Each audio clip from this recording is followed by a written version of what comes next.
ৰবিৰাম নাৰ্জাৰী ডাঙৰীয়াই নিজৰ পিছফালে চোৱাটো ভাল। তেখেতে ক'ৰ পৰা গৈছে, ক'ৰ পৰা আহিছে, আৰু BPPFত থকা সময়ত হাগ্ৰামা মহিলাৰী ডাঙৰীয়াক ডিক্সনাৰীত যিমান এডজেক্টিভ আছে, বেয়া বেয়া এডজেক্টিভ লুগাই পেলাই ক্ৰিটিচাইজ কৰা মানুহজন হ'ল ৰবিৰাম নাৰ্জাৰী আছিলে। এই শব্দবিলাকতো আমি কল্পনাই কৰিব নোৱাৰোঁ। ভাৰতৰ ইতিহাসত যিমানখিনি বেয়া কেৰেক্টাৰ আছে, এই কেৰেক্টাৰবিলাক লৈ পেলাই ৰবিৰাম নাৰ্জাৰী ডাঙৰীয়াই হাগ্ৰামা মহিলাৰী ডাঙৰীয়াক গালি পৰা আছিলে। আজি যদি তেখেতে লংকাত যাই পেলাই ৰাৱণ নহয় যদি ৰাম হৈছে, মইতো ক'ব নোৱাৰোঁ। আমিতো ভাবিছোঁ তেখেতে লংকাত যাই ৰাৱণ হৈছে, যদি ৰাম হৈছে যদি এইটোতো ভাল কথা। ৰবিৰাম নাৰ্জাৰী মই সিদিনা দেখিছোঁ SMC বিলাকৰ লগত মিটিং কৰিছে। 17 বছৰত চৰকাৰত থাকি কোনো SMCৰ লগত মিটিং নহ'ল, কোনো শিক্ষকৰ লগত মিটিং নহ'ল। আজি আমি সেই মেল মিটিং কৰাৰ কাৰণে তেখেতসকলৰো অলপ গাটো লৰিছে। মই তাকে বিচাৰিছোঁ, আজি UPPLে যদি শিক্ষকসকলৰ কাৰণে, এডুকেশ্যনৰ কাৰণে কাম কৰিছে, BPFও কৰক। সকলো কৰিলেহে ৰাজ্যখন অঞ্চলখন আগুৱাই যাব, সেইটোকে আমি বিচাৰিছোঁ। BPFে অলৰেডি একবাৰ গাড়ীত উঠি নামি গ'ল। 2016ত বিজেপিৰ গাড়ীতে BPFে উঠিছিলে আৰু তেখেতসকলে পাৱাৰত আছিলে। পুনৰ তেখেতসকলে আকৌ গাড়ীৰ পৰা নামি গ'ল, নামি যাই পেলাই কংগ্ৰেছৰ গাড়ীত উঠিল। এতিয়া আকৌ বিজেপিৰ গাড়ীত উঠিব বিচাৰিছে যদি মই নাজানো, এইটো BPFৰ কথা। কিন্তু আমিতো আজিৰ কথা নহয়, নিখিল বড়ো ছাত্ৰ সন্থাত থকাৰ সময়ৰ পৰাই বা বিভিন্ন সময়ৰ পৰা আমি বিভিন্ন ইছ্যু এজেণ্ডাক লৈ পেলাই সেই সময়ৰ বিজেপিৰ কেন্দ্ৰীয় নেতৃত্ব, ৰাজ্যিক নেতৃত্বৰ লগত আমি কথা পাতি আহিছোঁ, আজিও কথা পাতি থাকোঁ। আমাৰ BPFৰ নিচিনা অকল পাৱাৰটোক লৈ পেলাই উদ্দেশ্য নহয়। BPFৰ হ'ল অকল পাৱাৰটো লৈ পেলাই, যোনে পাৱাৰত আহিব তাৰ লগত থাকিব।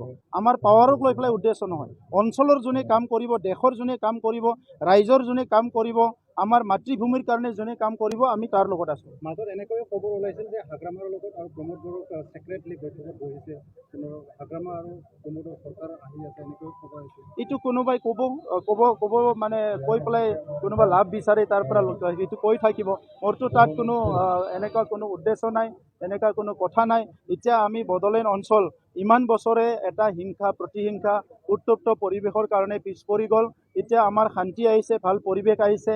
আমি দেশত ভাল নেতা পাইছোঁ, ৰাজ্যত ভাল নেতা পাইছোঁ। এতিয়া আমি সকলো মনোনিৱেশ কৰি কাম কৰিব লাগে, সেইটোৱে মোৰ উদ্দেশ্য। UPPL দলৰ 7ম প্ৰতিষ্ঠা দিৱস। মই প্ৰথমতে আমাৰ প্ৰতিষ্ঠাপক সভাপতি উৰ্খগৰা ব্ৰহ্ম ডাঙৰীয়াক মই অভিনন্দন জ্ঞাপন কৰিছোঁ। আমাৰ ৱৰ্কিং প্ৰেচিডেণ্ট ৰংগৰা নাৰ্জাৰী ডাঙৰীয়াক মই অভিনন্দন জ্ঞাপন কৰিছোঁ। আমাৰ দলৰ জ্যেষ্ঠ নেতা আমাৰ ডেপুটি চিফ আৰু ভাইচ প্ৰেচিডেণ্ট গোবিন্দ বসুমতাৰী ডাঙৰীয়াক মই অভিনন্দন জ্ঞাপন কৰিছোঁ। আৰু UPPLৰ দলৰ কেন্দ্ৰীয়ৰ পৰা বুথ কমিটিলৈকে সকলো নেতা কৰ্মীসকলক মই অভিনন্দন জনাইছোঁ।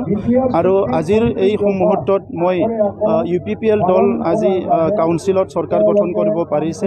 এই ক্ষেত্ৰত আমাক সকলো দিশৰ পৰা সহায় কৰা অসমৰ মুখ্যমন্ত্ৰী ডক্টৰ হিমন্ত বিশ্ব শৰ্মা ডাঙৰীয়ালৈ মই ধন্যবাদ জনাইছোঁ। অসম বিজেপিৰ প্ৰেচিডেণ্ট আমাৰ ভৱেশ কলিতা ডাঙৰীয়ালৈ মই ধন্যবাদ জনাইছোঁ। আমাৰ GSPৰ উপসভাপতি ঘনেশ্যাম দাস ডাঙৰীয়ালৈ মই ধন্যবাদ জ্ঞাপন কৰিছোঁ। UPPL দল এটা ক্ৰিটিকেল এটা ছিটুৱেশ্যনত জন্মগ্ৰহণ কৰিছিলে, যি সময়ত বড়োলেণ্ডত বহুত হত্যা, হিংসা, বিভিন্ন পৰিৱেশ হৈ আছিলে। সেই সময়ত UPPL দলৰ UG ব্ৰহ্ম ডাঙৰীয়াই জন্ম দি পেলাই সেই সময়ৰ পৰাই এই অন্যায়ৰ বিৰুদ্ধে, যিটো হিংসাৰ বিৰুদ্ধে তেখেতে মাত মাতি আহিছিলে। আৰু সেই সময়ৰ পৰাই বড়োলেণ্ডত শান্তি স্থাপন কৰিব লাগে, গণতান্ত্ৰিক যিটো বাতাবৰণ সেইটো ইয়াত ৰাখিব লাগে, আৰু সকলো জাতি জনগোষ্ঠীৰ মাজত মৰম, স্নেহ, বিশ্বাস ঘূৰি আহিব লাগে। এই উদ্দেশ্যবিলাক লৈ পেলাই কাম কৰিছিলে। আৰু আজি UPPLৰ দলৰ নিজৰ MLA আছে, নিজৰ MP আছে, নিজৰ মন্ত্ৰী আছে, EM MCLA আছে। আৰু ৰাইজৰ মাজত থাকি পেলাই UPPL দলে ৰাইজৰ কাৰণে মাত মাতিবলৈ, কাম কৰিবলৈ এটা ডাঙৰ সুযোগ পাইছে। আৰু ইয়াৰ কাৰণে বিটিয়াৰবাসী ৰাইজক মই ধন্যবাদ জনাইছোঁ। আজি 7ম প্ৰতিষ্ঠা দিৱসত আমি পুনৰ সংকল্পবদ্ধ হৈছোঁ যে যোৱা চৰকাৰখনে, BPFৰ চৰকাৰখনে বড়োলেণ্ড অঞ্চলত শাসন যন্ত্ৰটো যিমানখিনি ডেমেজ কৰি থৈ গ'ল, ইয়াত আমাৰ মাজত যিটো বিভিন্ন ঘাত প্ৰতিঘাত, সংঘাত সৃষ্টি কৰিছিলে, সেইবিলাক দূৰ কৰি এটা সুস্থ সমাজ, সুস্থ ৰাজনৈতিক বাতাবৰণ আৰু সৰ্বাংগীন উন্নয়নৰ কাৰণে আমাৰ UPPL দলে কাম কৰি যাব।